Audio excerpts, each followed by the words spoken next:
with global soul. And as I said, the name of the show is Savannah at Night. The purpose of the show is to get people listening, to get interested in the art scene, the acting, the plays, then the musicals that are going on in Savannah, the comedy, the poetry. There's an awful lot in the arts in Savannah going on. Very interesting. It's a vibrant city. And tonight I have two guests from the comedy scene, and I really consider them friends of mine. They're just two nice people, so I'd like you to all say hi to Tara Scott. Hi, Savannah. And Chris Mead. Hello, everyone. And they're going to be related someday because Chris is engaged to your sister. He is. Yeah, that's cool. Yeah. Now, Tara, I met you first possibly 5 years ago, doing comedy down at the Taco Abajo. Yeah. Right? And I love your style. You go up there and you win a crowd. You have them liking you instantly. And that's one thing that's some comedians have to learn. And you just have that smile, that personality, that way of talking to them that gets them to like you, and they'll follow you in any joke you're doing and any story you're telling. You got to get them early. Right. Got to get them right away. I started doing a lot of hosting, too, first. And when you're hosting a comedy show, you want the audience to like you. And so I think that the hosting gigs that I've done have rolled over into the sets that I've done. Because there are comedians who don't care if the audience likes you, but that's just not my style. No, in fact, most of them do care. Even the ones that pretend they don't. Well, they want you to like them. They want you to like them, Yeah, but right. their style is, I don't care if you like me. But that's not my style. I know what you're saying. Right. But I mean, that once again, that comes across. First of all, you have the personality to bring it off, and people are drawn to that. And your material's great, because most of it, like mine, it starts off as something that actually happened. And then I don't know how far you do it, but I'll just carry it to something absurd that didn't happen. But it start off with something that really happened. Yeah, definitely. That's the funniest thing with, like, when I first met Tara, like, hearing her comedy and hearing kind of the stories, and then after meeting her sister and getting more involved in her family, it's kind of funny how true some of the aspects of her comedy is, and it makes it more funny to me. Right. Oh, yeah, you're connected to it. Absolutely. Yeah, Chris has all the behind the scenes. Yeah, I can see him there. Not only did that happen, yeah, that's funny. Now Chris has done comedy before, and not for a while, because you did something very important and very good. What did you do? I went to school and became a nurse. Good for you. I mean, I think that's outstanding. Good for you. Thank you. I'm married to a nurse, and I know how much I respect that profession, and you had to work hard to get it, and now you're going to enjoy the fruits of your labor. Yeah, it's a very fulfilling career, and I'm looking forward to the rest of it. I just started, so it's going to be very interesting, and I'm already having a great time caring for patients and everything. So. Well, you have to care for people to be in there. Otherwise, I can't imagine being in that field and not really liking people or caring for them. I mean, that's part of it. So, you haven't done comedy in a while, have you? No, I have not. I think the last time I did it was at the Foxy Loxies, right? Actually.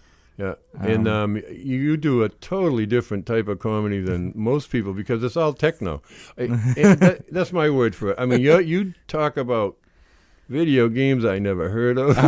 My comedy is very nerdy, and it's like Lord of the Rings, video games, all that jazz, and it's a little to my detriment because I have to have the right crowd. Isn't that the truth? Yeah, I know about that, but go ahead. But it's stuff that I like. Like her, like it's stuff that I know, and so I know how to joke with it, and it's fun for me to like Lord of the Rings. I made a joke about Frodo's the worst person to have the ring, and who? Frodo, the main character.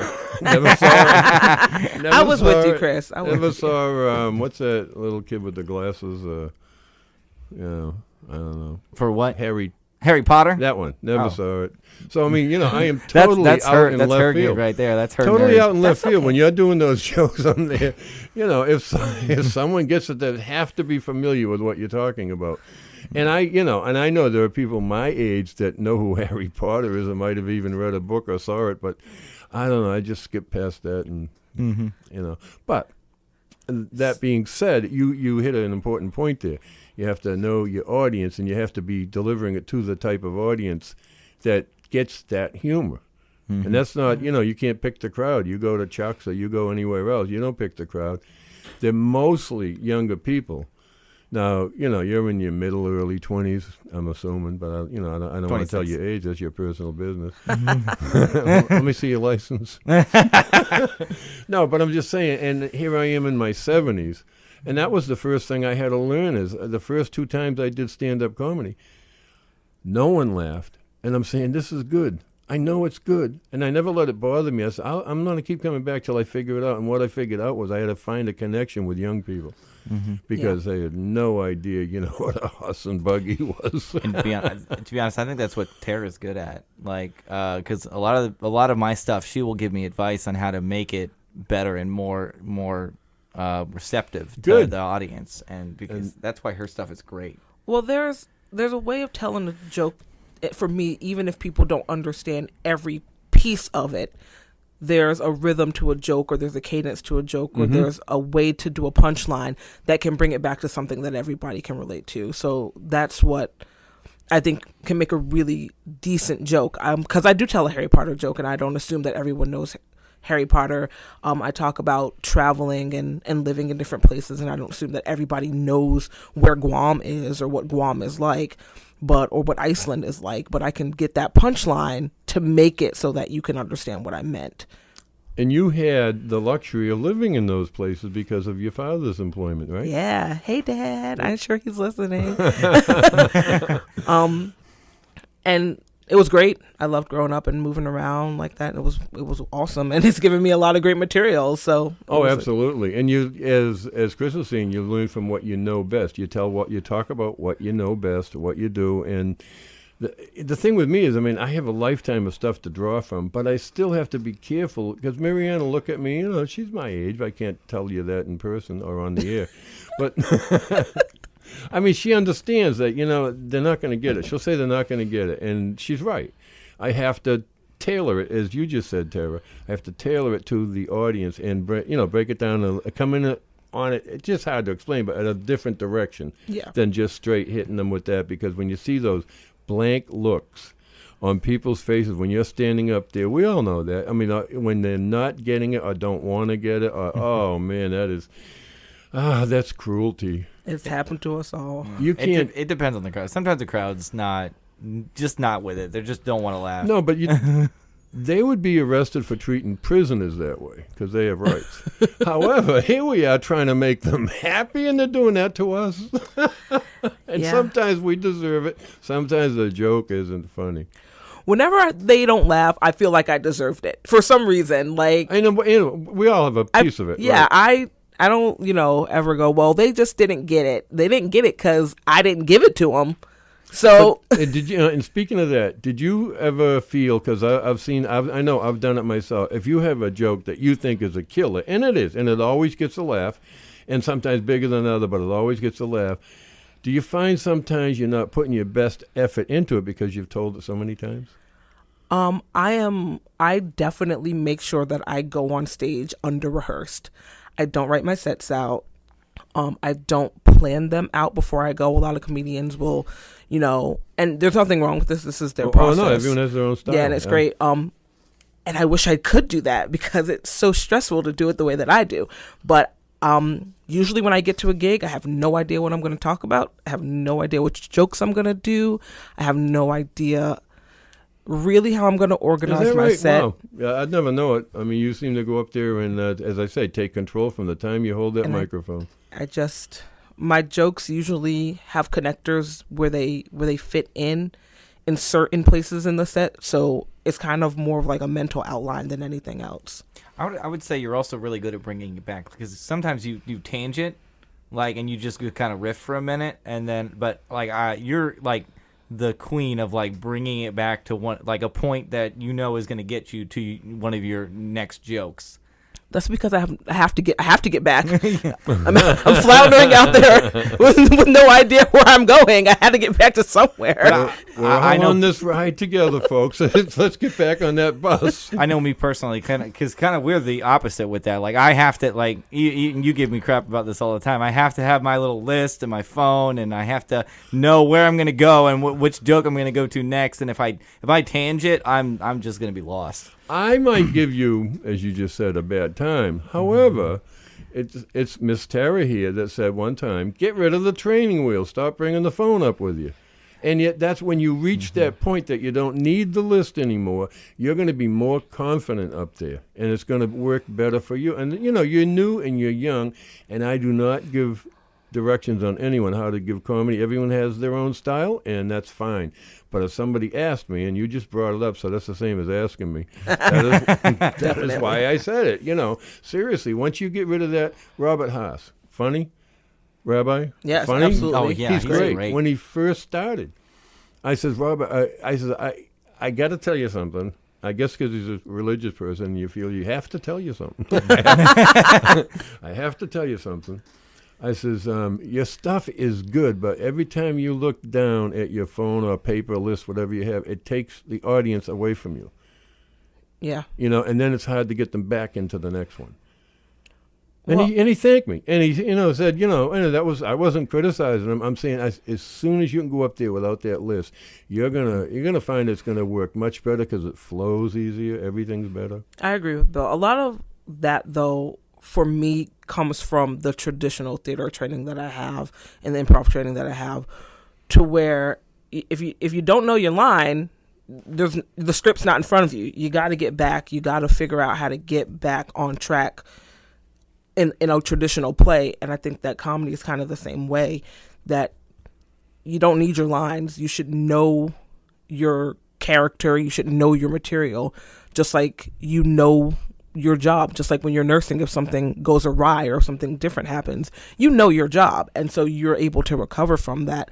If you're doing a traditional play, you know your character, you know how they would react to something, how they would act. Right. So if you go up on your and line, it just adds to the comfort level of you being up there. It's the same thing with comedy. You should know your material well enough to just get back. Right. And once again, it's not easy to do stand-up comedy. A lot of people, and I know some funny people, I would never stand up. I couldn't do it. I said, why not? You're doing it in front of your friends and that. What's the difference?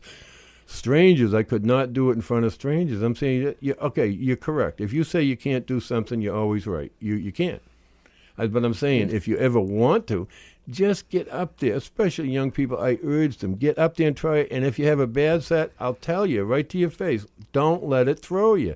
Get back up there again. Don't let it throw you. I agree. Because, when I was working at a retail store a long time ago before I got into the comedy scene, and it had always been kind of a dream of mine to do it.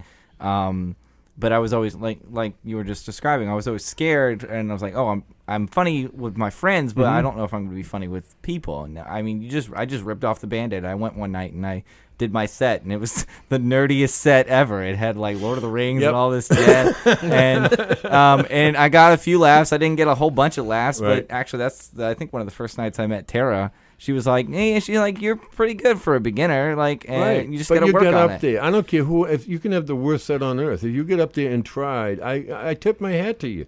You had the guts to stand up there in front of people and to open yourself up to them. That's what you're doing. You open yourself up to total strangers, and when it works, what a feeling! Seriously, when you have a great set or land a great joke, it's a high. It's great. And the great thing about this scene, too, for anybody who's thinking about coming out to the Savannah comedy scene, is it's very welcoming.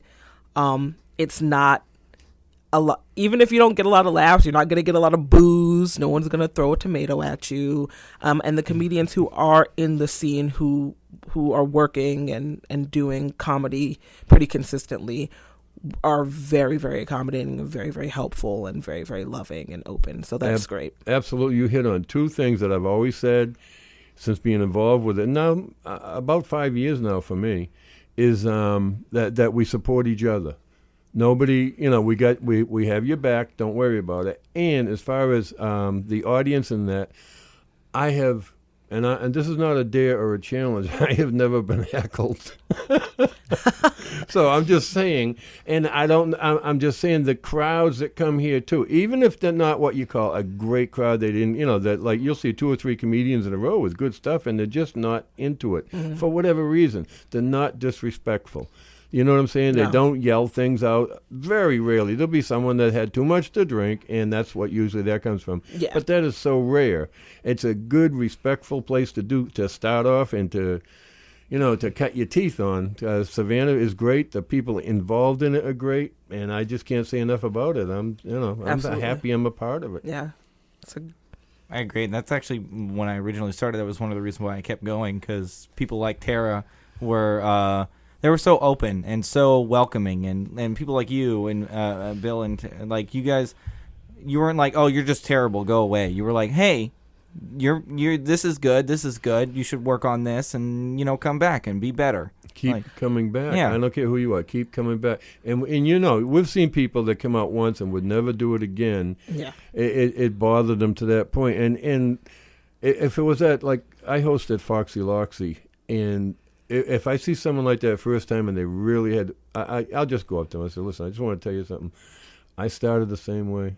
Everyone in here did. Every comedian up there, the ones that are killing it tonight, they all started with, thinking that they knew it, and it is an art form, and you have to learn it. Yeah. You don't know it, but don't let it stop you. I really hope you keep coming out and keep going. You had some good things, and I hope you work on it. Yeah, I mean, the scene is so welcoming that Chris is going to marry my sister. I mean, yeah, to be honest, like, that's not because I met Tara and then eventually met your sister because of that, and then now I'm getting married to your sister. Like honestly, if that's not a great how example. welcoming the scene is. Lauren, speaking of your sister, I'll bet she could do comedy. She's very personable. Been batting it around for maybe about the last 2 years or so. She's like, I'm going to do a set. I'm like, yes, do it. And then we'll get dressed and come out, and she's like, I'm going to do it tonight. And I'm like, yes. And then we'll get to wherever the venue, and she goes, oh, no, I'm not going to do it. But I'm going to get her one of these days, you guys. I hope so. I think we need to tag team her and be like, make her go up one day. But seriously, what you might want to say is just have like 2 or 3 jokes. Get up there and have a short set. 2 or 3 minutes, get a few laughs, and get off, and get used to standing up there. So next time it'll be much more comfortable. That's how I started. Because that's what I do. And like you said, I don't come around that often. And whenever I go up now, I only have like 4 or 5 jokes, and I'm only on there for like 5, maybe 3 to 5 minutes. And You've never seen the flashlight. Yeah, I'm like, bye. Yeah. When I first started, I think my sets were maybe 2 or 3 minutes, and no matter how much experience you think you have, it's never as much as you think you have, because I'd been performing for 10 years at that point. I'd been doing improv for almost 10 years, and it's just different. Stand-up is just different. It's just you and the mic and the crowd. There's nobody to save you. And it's awesome. It's so scary. It's so awesome. I love it. It's probably my favorite Speaking of the form. improv, all right, that was your first introduction to comedy on stage, correct? My first introduction to comedy on stage was traditional acting theater, which is school for theater. So. You know your history. I'm just asking here. I mean, because improv is comedy and directly connected with stand-up. Yes. With, once again, the difference is you're not out there alone. You have the safety net of someone rescuing you as soon as they see that, that's not going somewhere. Yeah. Or you're not quite into the rhythm of it. So, I mean, that's great. And that's probably, I'm thinking a good way to start, but I don't know. I never did it. I never did improv. Okay. I went out for it a few times, and I don't know. I guess I think I'm better than they did. I love improv. I know. I just I thought I'd do good at it, but wasn't given the chance. So, but I'm thinking that if you just do improv, it might be hard to get up there and do, because now you're used to that safety net. Very different. So it's probably better to start off just getting up there, jump in the pool, learn how to swim. Yeah, I mean, there's a lot of ways to start. You can start, I mean, there are some people who get up there and the first time they go, they murder it and all their jokes hit, and they just have a natural sense of timing, and then they get in their head, and then the next time they go, it doesn't work out as well. And then there are people who it takes time to build, and nothing's ever going to be easy all the time. My saying, if it's easy, it isn't good. If it's good, it isn't easy. Yeah, so. But it's worth it if you want to try it, definitely. Even if you do it once. If you want to try it, you're not going to hurt yourself by getting out there and giving it a shot, especially in Savannah. Yeah, and who knows, you may surprise yourself. And like something that you really enjoy and something you're really good at, and go from there and have either a good hobby or maybe, flourish in a career at that point. You mentioned being prepared. Absolutely, it's a must. And I tell people, I'm saying, I'd like to go up there. I'd like to do it. And, please do sometime. Well, I'm not ready yet. But, when you're ready. I say, people say, if you want to go up there, first of all, you have what we call a sense of humor. You understand. You like to laugh. You like to make people laugh. So that's good. That's a good ingredient. Or else you wouldn't even be thinking of going up there. But I tell them two things. I says, number one, go prepared. Number two, don't go up there drunk. You'll be the only one in the place thinking you're funny. Oh, yeah, liquid courage is real. Yeah, but I mean, and it's sad. It really is, because they're up there thinking they're killing it, and then people are just shaking their head, and so don't do that. That's all I'm saying. That's the only don'ts from Bill. The rest, be yourself, do your own comedy. Yeah. Everyone in the comic group, and there's, as I was saying to Chris Davison when he was here, there's about 20 regulars that come out most of the time, at least once a week when I say regular. And they've, everyone's different. Every single one, from you to Rath to Gerard to Melanie to anyone, they all have their own different style. It's unique. They all write their own stuff, which is, makes us comics, actually. Yeah. And it's nice to see the different types of people with the different types of comedy. I just think it's great. Yeah, everybody's point of view is going to be your point of view. I think that if you're trying to tell comedy from someone else's point of view, you're not gonna hit those marks. You're not gonna get any laughs. You have to do it from your point of view. The only time is when you're doing someone's set, like the Night of the Living Dead comics. I love that show. I've always wanted to be on that show. I never get the chance to do that. You always wait too late to sign up. Well, Chris runs it once a year. It is just it is I don't know how to say it. It's just such a treat to do someone else's material, and try to do it in their style. I did Rodney twice. I did George Burns once, and this year I'm doing George Carlin. So I want to call dibs now, like on John Panette. I know his stuff like backwards and forwards. Is he dead? He is dead. Oh, yeah, that's I never get to call dibs on him, but I really want to do it this year if we can. We were writing Melanie and I and Gerard and a couple others a couple of weeks ago, and we were talking about the Night of the Living Dead. And I said, just think, next year, maybe one of you can do me. And Melanie says, I get dibs on Bill. We don't want you to They're laughing, I'm frowning. I know, what's wrong with that? But she came right out with, I get dibs on Bill. I'll do Bill. Melanie. But you're not allowed to go anywhere for a while, Bill. Oh, so I don't want to, really. But, this is why I bring a nurse. Whenever I come here, I bring a nurse. Either you or my wife. Yeah, but say you're surrounded by at least two. Remember Gerard said one time in a roast, he said, good move, Bill, marrying a hospice nurse. Oh, yeah. The roasts are fun, too. Those are good. Oh, the roasts are great. The last one I got involved in. They're outstanding. That was so much fun because it's a different type of comedy. It's versus like making fun of people versus like actually just trying to make people laugh. And then the combo of the two with the riffs. Because what was the last one that I did for? I don't remember who it was I don't for. even remember. They were getting married, and they left. Oh, Jake. Jake Daw. No, it wasn't Jake Daw, but it was. There's I don't know. There've been so many. You got to either leave or get married and get a roast. The other Jake Flynn. Jake Flynn, yeah. Go. I was actually really surprised when he asked me to do the roast on him because I didn't really know him that well, but it was still fun. It's a great humor. I mean, the roasts are terrific. It really is. You're really jabbing each other, but. If you can't laugh at yourself, you don't belong up there anyway. Yeah. And I love it. And you know what the thing is that like Melanie says, the problem with roasting Bill is everyone says, yeah, he's old. Okay, let's go on to the next one. I'm not doing it. I'm gonna find Bill's weakness, and you guys are gonna hear about it at the next roast. So keep your eyes peeled for that one. Crackers. That's my weakness. Love crackers. Like saltines? I can eat a whole sleeve with just mayonnaise on them. Oh yeah, no, that's weird. That's the whitest thing you ever heard. Saltine with That's- mayo. Saltines with just mayo. I can Sounds honestly disgusting. there's 4 sleeves in the box. Man, that's so you How found did one of my you weaknesses. discover that was a thing to eat? My sister, when I was a kid. You were always hungry when you were a kid. You're always hungry. And so, after a while, peanut butter just got tired. She said, put mayonnaise on the crackers, just mayonnaise. I said, my older sister, what did she know? It was delicious. It was Well, she knew that delicious. one thing so Yeah. far. Yeah. So anyway, that's my kryptonite. So you said married. So does that mean that me and Lauren get a roast soon when we get married? Hey, I'm for it.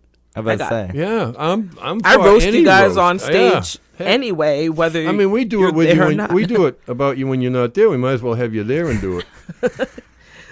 I need to get back on the scene, to be honest. Now that I have more free time, Right. I think I'm going to try and get on the scene more. Especially, Tuesdays are one of my favorite. Tuesdays and your show on that. You ought to on come, Fridays. in scrubs with a syringe and do a set. That'd be cool. No one wants to hear my hospital humor though. That would be worse than my nerd humor. Less people would get that, and more people would be just disgusted. Well, as you say, you don't tell them where you work, but you can tell them what you do. Well, what you HIPAA forgot to might do, frown upon what you that. should have done. That goes for every job. You don't tell them where you work. You just tell them what you do. Right. I love Yeah. You do that very well. Oh yeah. Yeah. No. Hey, I'm your nurse. Let me stick this finger up your butthole. Anyway, Melanie does it very well too. Yeah. Talking she about changes work. one letter. Just change that. That's all you got to do. Just Yeah. get that copyright infringement right out the door and just keep it going. Yeah. Okay. Let's see. I'm going to play an announcement in a second when I bring it up. I was telling Chris how wonderfully inaccurate I am. La la la la la. Where is it? Never mind. I'll play it later. All right. Okay, that's the extent of my electronic knowledge. Can't win them all, Bill. I can't win at all. Is my war Almost did it cry. perfect. I was trying to be on my best behavior. Nothing. Okay. Anyway, all right. Now let's go back to when you were a kid, Chris. When you were young. Now, how many in your family? How many siblings? Any? I have 3 older siblings, so I'm the youngest of 4. Okay, and girls and boys, a mixture. Or? We got my sister, who's the eldest, and then my two brothers. So Okay. All right. Now, were you the family clown, the cut up, the? Yes and no. To be honest, my entire family kind of has fun joking around, being kind of quote unquote mean to each other, Oh giving yeah, each I other know. a Our hard family time. stuff. That's Yeah. what you do. So it's kind of well ingrained in our family because we're all Italian. We're all a big family, all big, loving, and All paisans. yeah. So kind of take turns being funny with everything. I think probably me and Justin are probably he's my Closest. we're probably the funniest, I think, maybe. But Craig also, he's not my brother, but he's my brother-in-law. He married. Right. He's very funny in the family. He's been with the family since I was probably 9 years old, so he probably influenced me a lot with my how I do comedy and stuff and my nerd. I think, and once again, I think if you're doing comedy today, if you're able to do comedy, and no matter how old you are, you were funny as a kid. And I always said, my parents were good with it up to a point.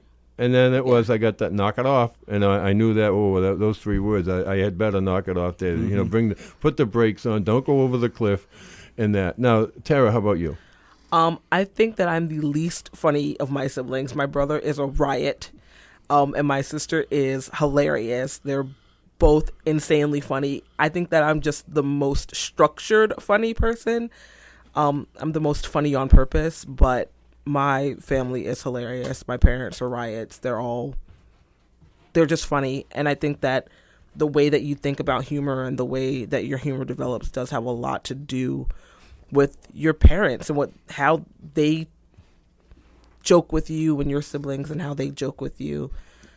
So I don't think that I would be a stand-up comic or comedian if I didn't grow up in such a funny, kind of goofy, fun-loving atmosphere. But that's what I call a regular family. No such thing as a normal family, but a regular family. You let your hair down at home. You can be yourself. You don't have to, yes sir, no sir, yes ma'am, no ma'am. You at home you're your best. But as I said, and you have some great family stories. But right now I'd just like to give a little station ID here.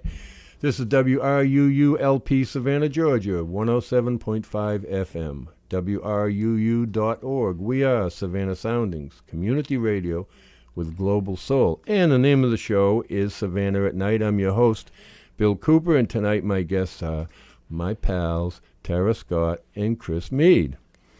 And my little corporate donation promo to read. As a business, you enjoy our program on WRUU-LP. Please support the station with a donation. Let your customers, neighbors, and friends know that you share our vision of building a thriving community based on diverse, vibrant radio programming. As business partners, our listeners will know you support Savannah's only broad-based community radio station. Become a tower sponsor or underwriter. To check out the levels of corporate sponsorship and to donate, go to www.ruu.org/business. Again, to check out the levels of corporate sponsorship and to donate, go to www.ruu.org/business. Thank you for listening to and supporting WRUU-LP. And, okay, all right, back when you were a kid, because a lot of your stories involve when you were a kid and your parents' reaction to it. Yeah. Well, I don't know. We were cut-ups. Me and my brother did a lot of, dumb kid stuff. My brother's 5 years older than me, so he was, had all the great ideas, all the best ideas, and I just wanted to ride behind him and run behind him and do that stuff. And then my sister's 10 years younger than me, so that is a really kind of interesting, age spread. You would think that I would have grown out of all the dumb stuff that we got into by the time she was born, but I didn't. And we just had a really good time growing up. I mean, we're still having a good time. My brother, I think, is coming to visit soon, and who knows? I'll probably get some more material out of that when the three of us are back together. Now I know you. I know your sister very well, and I met your brother, and I can see it. I was five. Excuse me. There were five in my family growing up. My sister was older. Then I had a brother a couple years younger than me. She was a year and a half older. My brother was a couple years younger. And then the other two came so late, like my sister's 11 years younger than me and my brother 15. So really didn't grow up with them, as far as hanging around with or anything like that. So it was the big three. The first three, we were the big three. Yeah. And I definitely was the one that thought everything was funny. And I got taught in a hurry from my parents everything isn't funny. However, it didn't stop me. I'd do it at school. And then, I always got the school bus would get home in the afternoon. My sister would get off. My mother knew I got another detention. Because the teachers, and I love them, teachers are great, hard-working, tough profession. However, I just wasn't mature enough to understand or grip it. It was just, this is cool. School rhymed with cool, and it sure was. I was a talkative kid. Talked a lot in class. Talked a lot in the hall. Was always late to class because I was cutting up in the hall. But I wasn't a troublemaker, so to speak. But no, of course we weren't troublemakers. I mean, those we were just having a good time. Having a good time. It was bad because all of my siblings were all super close. So we were all we were all children at the same time because me, my brother, and my other brother are all 3 years apart, and my sister is only 1 year older than my eldest brother. So we're all in a 7-year span. So when we all got together, we could get in trouble pretty easily. Still, right, Chris? Probably. Yeah, we were all gotten. Thanksgiving dinner. You were caught up at Thanksgiving dinner. Well, yeah, it's with me and my two brothers at least. When we get together, we'll do something stupid. If we Chris's family is a lot of fun. We've all met and hung out, and we're getting ready to join families and be one big family. But Chris's family is a lot of fun. They're great. I love you guys if you're listening. So it's good. It's a great family. I can see where Chris gets his humor from. I can see where Chris gets his troublemaking skills from, and they're great. They're great people to be around. Chris can laugh at himself, and that's important. It really is. You can't have what they call thin skin if you're going to do comedy, because your friends will jibe you too. Not like a roast, but close. Yeah. Your friends will jibe you too, and and that you can't let it bother you. No matter what it is, it's done good natured, and you have to, and you take. You take kidding very well because you give it and take it, and that's where you have to be. That's because it was a big thing in my family, and like all of my friends and everyone that I really surround myself with, they're very much into giving a hard time, but you're giving a hard time because you love them, right? And I constantly am telling people, it's like, if I'm not giving you a hard time, it means I don't love you.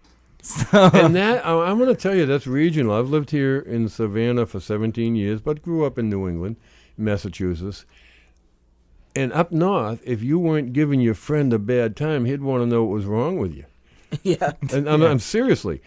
Down here, it's not quite the same. It's just, they don't have that, they take it a little too serious. And, I'm just saying it's a regional difference, a cultural difference, whatever it is. Yeah. But it's different. And, I'm one that I stepped on enough landmines, figuratively. I don't want to do it on purpose. So I'm very careful what I say to people and what, once again, you never know who you're dealing with until you find out, as George Carlin said, you don't know where the line is till you cross it. Yeah. So, I've always, been I'm respectful of people. I really am.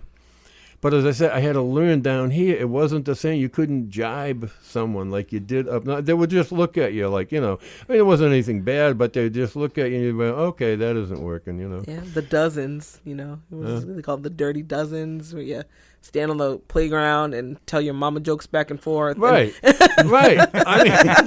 That's... Well, your mama. Whatever it is, it's, I don't know, people getting along and having fun. That's the main thing. And fun, as long as and I gotta admit, we did it. We were a bit of bullies, and we were bullied. So I know both ends of that stick, and believe me, it's far more fun to bully someone. No, once again, I don't recommend it. I'm just saying, but you go through those stages, and that's what you do. And some of the things I did, to this day, I don't lose any sleep, but I feel bad. Like, how could I be that dumb? Why would I do something like that? Yeah, kids, do things as long it gets out of hand sometimes, though. Hopefully it doesn't get out of hand for That's people. where the big person comes in. Yeah. And says, okay, Yeah, your children, you're learning. Your teachers, your children. Literally, this is the type of trouble I'm talking about with me and my brothers when we get an idea. We decided that it was a smart idea to get, machetes and go find a haunted house that we heard about and go explore and, chop up grass. And we thought that was a good idea when we were children. It was not. I think a lot of things are a good idea when I was a kid. I shoved a bead up my nose at the grocery store. I thought it was a good idea at the time. A bead? Yeah, a little bead. I don't know where I found it. Yeah. Fit. Shoved it up there. Yeah. We had to go to the hospital to get it out. It was not like I shoved it. Today you can laugh about it. Your parents weren't laughing when you did it. No. No. It was very inconvenient. Yeah. And I had kids, too. I had 3 kids. Tara, you have a little one now. I do. Little Hi, Owen. buddy. Hi, Owen. How you doing? Right.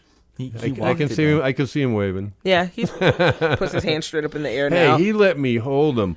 Most kids don't. I don't know why. If it's my size or something. They are, kids his age do not let me hold them. I just, and I don't. They're preserving their life. They don't want to be that high off the ground. Okay, it's sticking the oxygen mask in his face. That might have been what scared most kids.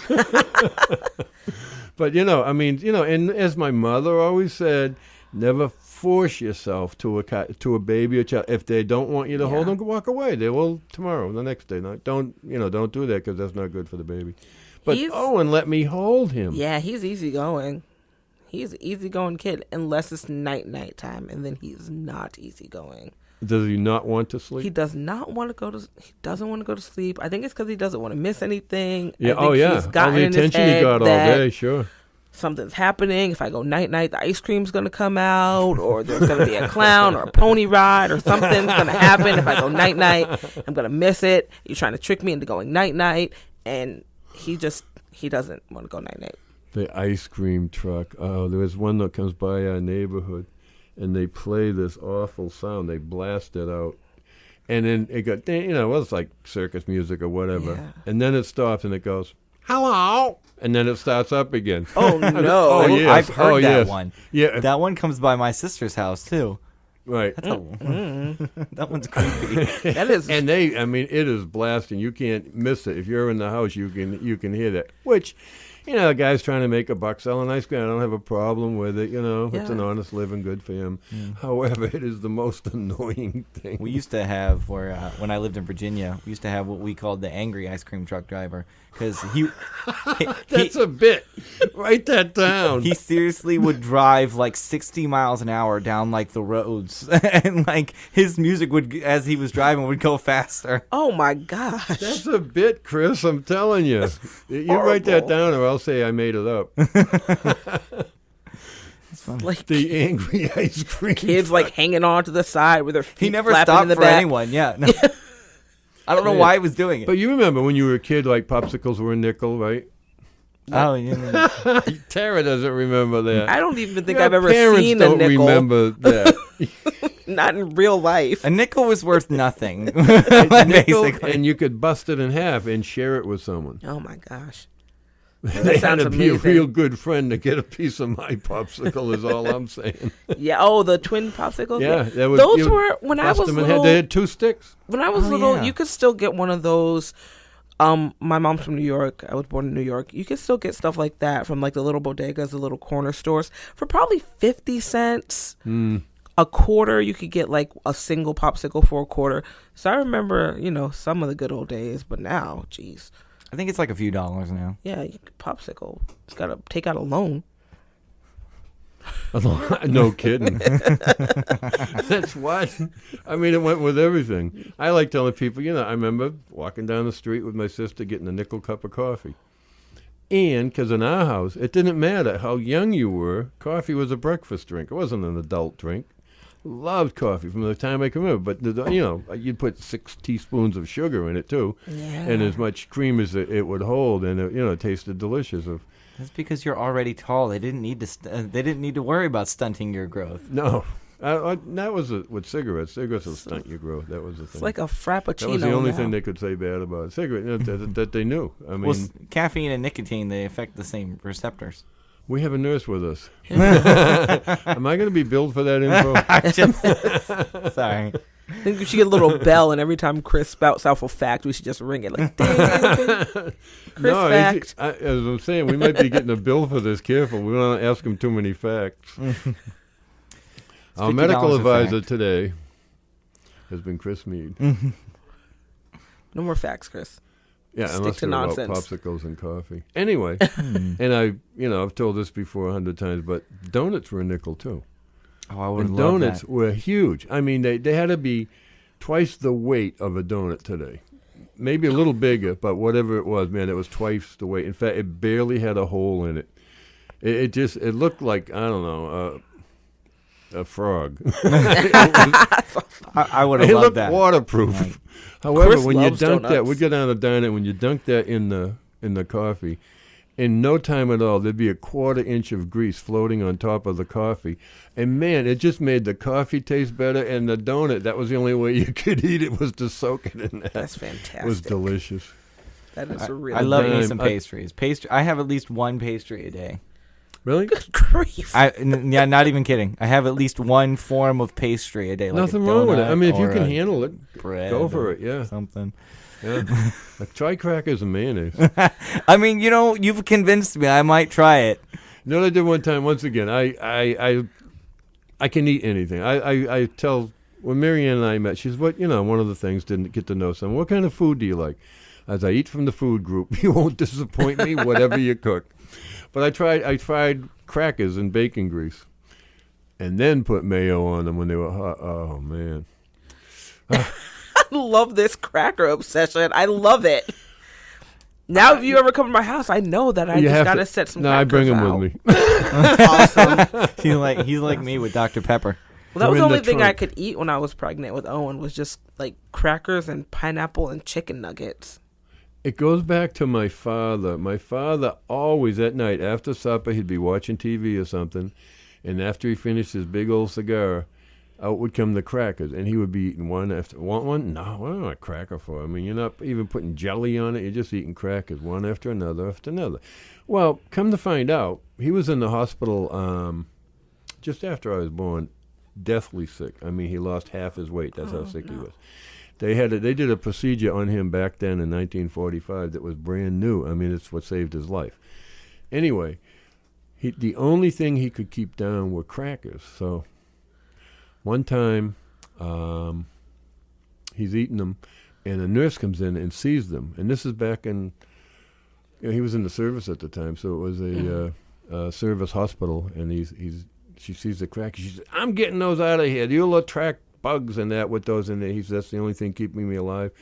He said, if you touch that, I will throw this bedpan at you. Yeah. And then she ran out screaming, and the doctor come back, and he says, "Leave him alone, will you? That's the only thing he can eat." And it just became, I guess, a way of life with him. It was like a lifeline. And he always ate crackers. And now I do the same. It's like, my father's gone, now I'm the cracker guy. So Yeah, you pick up weird things that you don't. That's a weird nurse about to say. Nowadays, if your patient's eating it all, you're happy. Yeah. Like if they no matter what they're eating. yeah, she might have been in a bad mood. I don't know. Whatever. Every time I go to the doctor, they give us graham crackers. They give you a lot of graham crackers in the hospiel here. You need milk with that. Graham cracker, you need milk. They just give you a pack of dry graham crackers. That's all we have. when you ask for food, that's all we have to give you. We have graham crackers, maybe some popsicle sticks, and ice cream. That's It's probably the only place that buys them anymore. Graham crackers.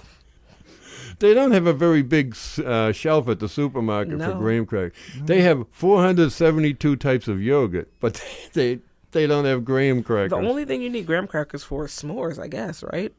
Oh, that's right. Yeah, you're right. S'mores. Graham nice going. We're That's nice it. though. We have the graham crackers with honey on them. But those are sweet crackers. Give me the salt. I love Yeah. salt. Oh man, give me I salt. prefer. I got you, salty Bill. If I ever crackers. see you at the hospital, we also have saltines. I got you. Don't go to the hospital, Bill. Huh? Don't, No, okay. Don't go to the hospital, but we do. I got you. don't go. You in can't there. even get in anymore. I mean, seriously. I remember years ago I had a minor operation I was in for 3 nights. Today, I've had major surgery, and they do it in the parking lot, tell you not to shut the car off. They're almost done. I mean, you can't get in the hospital. Who gets in there? I mean, just the workers, right? You don't have any patients in there. Well, sometimes. I mean, what's it take to get in a hospital? Well, nowadays they want to get you out as quickly as possible because the longer you're in the hospital, the more prone you are to getting an infection from the hospital. Yeah. Because while it's the safest place for you to heal, Then do it's it in the also- parking lot. Take my suggestion. Do it in your own vehicle, and you can say, "Hey, you got that infection from your car, pal. We operated on you while you were still behind the wheel.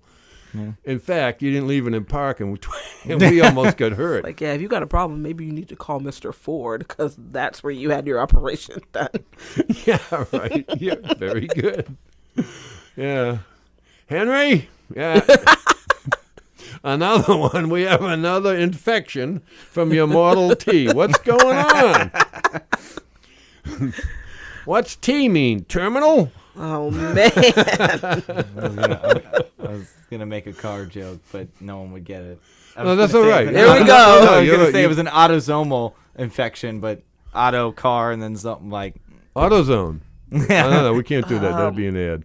Okay. autosomal. Because when you what's have zomo mean? when you get an infection at the hospital, it's called a nosocomial infection. So there'd be an autosomal infection. like an auto, like car infection. Yeah. Yeah, no, it would have been good if I was a nurse. Yeah, that's why I was The like, medical personnel listen to this. I'm just slapping their side Yeah. right now. There's like some nursing people right now who are just rolling. They're like, that was hilarious. Dad, Chris, I knew we hired him for something else besides his nursing skills. This is terrific. The rest of us. They're getting a double header when they get you. They're getting a bonus. Time and a half just for showing up, for making people laugh. Yeah. Oh, and work. Oh, man, I was just like, I had my posse at work, and I just couldn't be serious. How can you take something serious that they're paying you for? Oh, that's to ridiculous. be honest, that's the best thing about the floor I work on. The Yeah. staff is amazing. Like, I'm not gonna say. No, yeah, we can't tell you. But There's hospital you work on in Budapest. But yeah, they're great. Like, they're just all nice and they're all welcoming and they're all really caring about the people and the staff that works there. Yeah. Okay, excuse me 1 second. I think I have to play one of these announcements. I'm not sure which one. Anyhow, I'm going to play it now, and let's see what happens. Sister Sound Showcase is a fundraiser for WRUU featuring Cece Witt, Sarah Poole, Stace, and Josephine Johnson in a wonderful night of music at the House of Strut at 17 West 41st Street here in Savannah, Georgia. Hear all of this great music for only a $10 donation. Don't miss this evening of music and merriment on Friday, October 20th, 2017 from 8 to 11 p.m. Okay. Thank you. We're back now. Again, this is Savannah at Night. And my name is Bill Cooper. I'm your host. And I have tonight Tara Scott and Chris Mead. And we're just having a good time. We have about 10 minutes left. Is there anything either one of you would like to bring up? And I just love you guys so much. I know. It's awesome. No. Really excited to be on the radio, and Yeah. this is a great show that you've got. So it's every week, right? It's every week, every Sunday. I'm going to have to tune in now. And you can even listen to the archive ones. Yeah. Even on YouTube, you can pick it up on YouTube. This was kind of a weird, well, just like the comedy thing. This was kind of one of my weird, like, I wanted to do before I died. Oh, you Like- got a bucket list at what, age 18 over there? Really? I You have a did, bucket not list? like I wanted to do comedy. I wanted to. Well, I wanted to like do some form of Good for radio. you. No, 'cause- seriously. And you're doing them while you're young. Absolutely. I think it's fabulous. I had a family real young. I couldn't get involved. I couldn't even play golf. Are you kidding me? That would have been taking food money off the table. I mean, I couldn't do anything when my kids were young. But I mean, I loved my kids. It was, they were my joy. That was my life. And that I was fine with that. But then, after I retired and I had time to do stuff, and poor Mary Ann, I just over-entertained her with my silly stuff.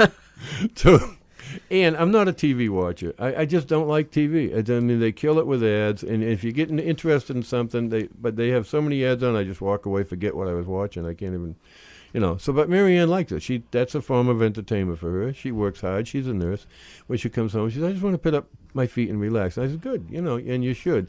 However, I have the bad habit of making fun of all the shows she likes. That's hilarious. That's why you see me downtown a lot. As I said, she stands at the end of the driveway. You ever see those two flashlights they use at an airport to guide planes? Yeah. She's in front of my truck like that, guiding me to the end and then pointing to downtown with those flashlights. See ya. Bye-bye. Go hang out with your friends. I'm going to watch my show in peace. I like TV too, though, so I understand Marianne. I get sucked in. So when I know what you're- happens You're right. to like You're right. certain shows, you're like, I just got to know what happens. It's never good. Whatever happens, it's always disappointing at the end. You're like, well, I just watched 4 hours of this and it was terrible, but can't be helped. And that's, I don't like to get caught into things that don't end. I really don't. I mean, agree. these ongoing ones, and I know they have some outstanding shows I've never seen, never will. But I just don't want to get so, it's Wednesday, I have to watch it. Or, even, I guess you can tape it now, huh? Oh, Or Netflix. or Netflix. Oh, yeah, I we guess- watch. is that an ad? We watch Yeah. it whenever we want, which is great. And you wait for the season to be over, and then you just watch them all. Binge. Yeah. Binge the all the Watch shows them that you all. want. But I agree. I like when shows have their like finite ending. Yeah. Because some of the shows, like there are shows that I used to watch like religiously, Like How I Met Your Mother was a good example. And then they had their I final. didn't know you did. Oh, I used to. That was Oh, good for you. But their last episode to me was not like it didn't go with the story, and it kind of messed everything up. Like as far as- Seinfeld. I do like it when stuff kind of ends. like that. But then like other shows that I've watched, like House, that had a really like finite ending. I agree. It, like, But you know what happened, and this was years ago, The Fugitive. You remember The Fugitive? Or you might have seen the movie. Yeah. I think it's All right, The Fugitive was a very, very popular TV show. People would watch it. It was a guy who was accused of murdering his wife and got sentenced for it. And anyway, they had a train crash, and he escapes. And each week, he's a different adventure. And that, however, at the end of the series, when they were done after how many years it ran for a few years, they had it come to a conclusion. So you know that he was found that he didn't do it. Blah blah blah. That killed reruns. People wouldn't watch it because they saw the last show. And there was another show called The Prisoner you would like. It was sci-fi. It was a guy on an island, and it was one of these where the government controls everything, and it's all and they control all people and that. And he keeps trying to escape from the island. And that they never ended it. They just killed it after a couple of seasons. No. But what it did was it kept people watching it into reruns. They couldn't sell The Fugitive after they showed the ending. They couldn't sell it. I'm just saying that's something to think of, because everything is finances and money, and that they don't want to lose money doing it. So if they do show a show that this is the end of it, this is how it ends, you can't watch something from 3 years ago saying, I already know how it's going to end now anyway. So I mean, a lot of people wouldn't watch it. You know what doesn't have any reruns? Savannah Comedy. No, not It's one. a new show every time. Savannah Comedy. bringing it back. No, you said it. You're just a great bunch of people that are involved in it. It's a pleasure being with you, and and once again, I know you do. A lot of you want a piece of my Social Security, but that doesn't matter. I still love you. A piece.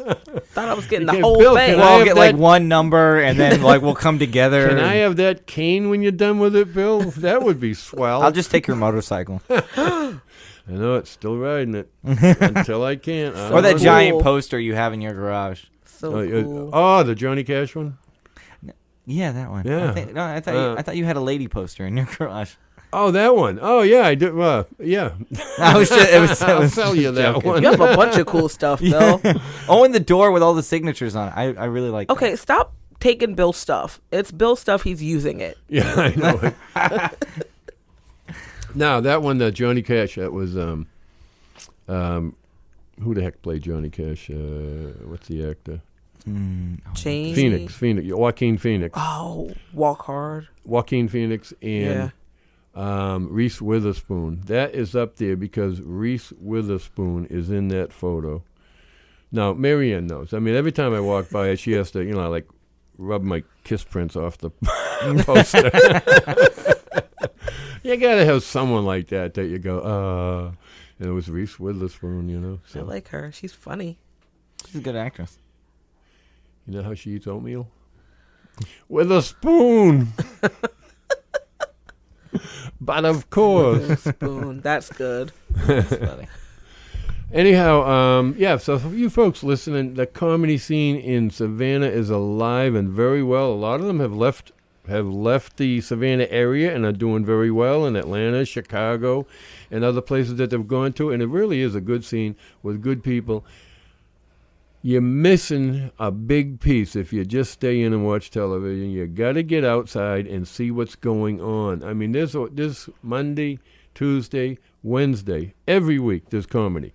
Friday, now 3 out of 4 Fridays, because there's 2 in Bluffton now, plus the Foxy Locks that I have once a month.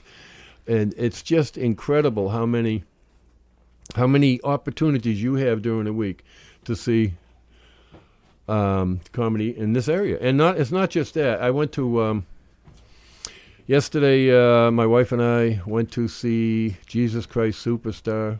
Outstanding. Today was the last day of the run, and it was just, folks, if you don't get out and see this stuff, you're making a huge mistake. Anyway, it's time to wrap it up now, and the next show will be coming on. So, once again, I'm Bill Cooper. The name of the show is Savannah at Night, and we are WRUULP Savannah, Georgia, 107.5 FM, WRUU.org. We are Savannah Soundings, community radio with global soul. And a big thank you to my guest tonight, Tara Scott and Chris Mead. Thank you for having us.